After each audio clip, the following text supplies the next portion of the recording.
1440 کال د ربیع الاول د میاشتې په 12 نیټه مجاهدینو د غزنی ولایت د اندړو د ولسوالۍ د خانې کلا په پوسته باندې عملیات ترسره کړ چې په نتیجه کې الحمدلله پوسته په مکمل ډول فتح شوه او غنیمتونه به اوس په خپل نمبر سره ان شاء الله اوریدونکو ته وړاندې کو.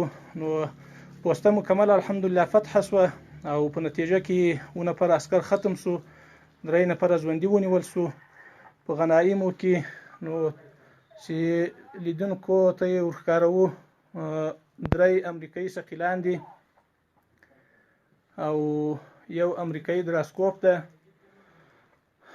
او 4 عدده کرمولي توپک دي او 1 راکټ ده او 15 د راکټ مرمۍ دي، 1 کوډان مخابره ده او 14 کرنیټه دي او نور دغه مهمات دي کرمولیانو او د پیکاو مرمۍ دي.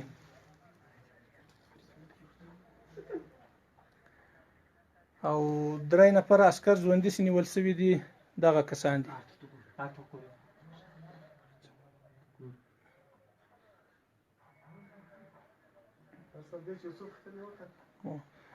نو دغه شان الحمدلله په غنیمت نیول شوي دي.